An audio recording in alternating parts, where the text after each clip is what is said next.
चलो भाई शुरू करते हैं। Need of constitution. इससे स्टार्ट करें किसी और से स्टार्ट करें? चलो इसे कर लेते हैं। भाई क्या कर रहा हूँ मैं। ठीक है। Need of constitution. Need of constitution का मतलब है कि कॉन्स्टिट्यूशन की क्या ज़रूरत है। वाह, जैसे कि आप लोगों को तो इंग्लिश की हिंदी बनानी आती है।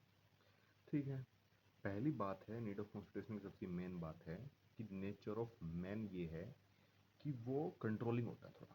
आदमी की फितरत है कंट्रोल करना, उसको किसी ना किसी बात से दिक्कत हो जाती है।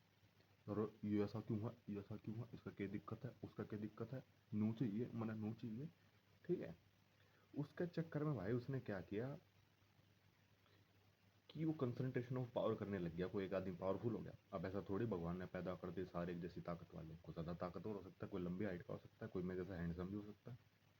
ठीक है, तो वो क्या करने लग गया, कंसंट्रेशन ऑफ पावर करने लग गया। कंसंट्रेशन ऑफ पावर से क्या बनने, सिविलाइजेशन बनने लग गई। सिविलाइजेशन से बनने लगी स्टेट।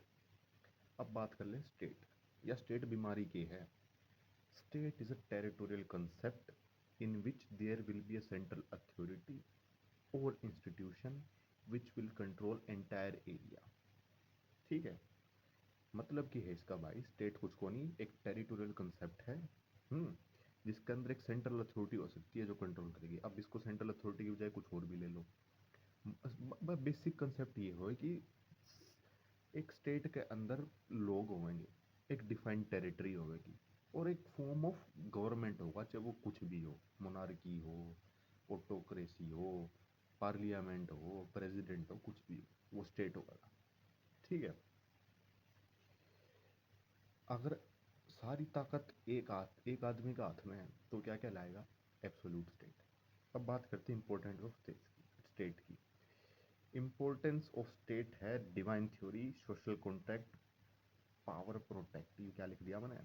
ठीक है, मतलब अलग अलग गाने इस पर अलग अलग बात करिए भाई, मतलब ये है इसका। कार्ल मार्क्स कहता है कि भाई स्टेट की कोई ज़रूरत ही नहीं है। क्यों? क्योंकि स्टेट है ना भाई, खाली रिच पीपल की मदद करता है।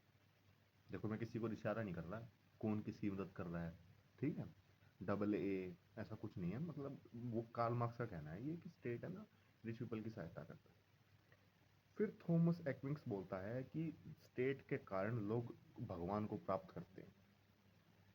ठीक है, अब कोई सी भी स्टेट हो सकती है, पीसफुल स्टेट हो, ब्लिसफुल स्टेट हो, कुछ भी हो। है जोक था, इसको सीरियसली मत लेना।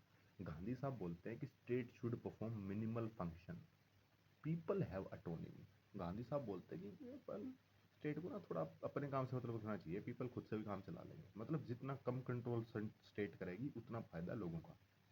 अब बात करते हैं nation. Nation is idea of common lifestyle, culture and idea of unity. India is a nation state. ठीक है भाई, नेशन स्टेट क्यों बोला गया है इंडिया को? क्योंकि इंडिया में भाई कुछ कॉमन लाइफस्टाइल है नहीं। अब भाई नॉर्थ ईस्ट वाले लग रहे हैं हरियाणा वालों से, हरियाणा वाले लग रहे हैं जैसे पंजाब वालों से। कुछ कुछ सिमिलरिटी है लेकिन अलग है भाई, बोली का फ़र्क है। एक किसी से मेरे एक शेर याद आया, हमारे भारत की यही कहानी, कोस कोस पर बदले वाणी, तीन कोस पर बदले वाणी। मतलब कि एक कोस के अंदर पानी बदल जाता है और तीन कोस के अंदर वाणी बदल जाती है, मतलब आपको कैसे बोलते हो वो टोन बदल जाती है। ये कॉमन लाइफस्टाइल का आइडिया, कॉमन कल्चर और आइडिया ऑफ यूनिटी कहलाता है नेशन। और स्टेट क्या था हमारा, डिफाइंड टेरिटरी, पीपल हो उसके अंदर, और एक कोई भी कंट्रोलिंग अथॉरिटी हो। ये स्टेट का फंक्शन है। तो देखा जाए तो भाई नेशन और स्टेट अलग अलग है ना। अब इंडिया को नेशन स्टेट क्यों बोला जाता है? क्योंकि इसमें स्टेट की तो टेरिटरी है, मतलब हमारे भारतीय डिफाइंड टेरिटरी भी है, सब कुछ है, लेकिन कॉमन लाइफस्टाइल नहीं है इसमें, कॉमन कल्चर नहीं है, अलग अलग कल्चर है। लेकिन फीलिंग ऑफ यूनिटी है, आइडिया ऑफ यूनिटी है हमारे अंदर में, तो इसलिए इंडिया को बोला गया India is the nation state. Page पलटन की बारी आ गई।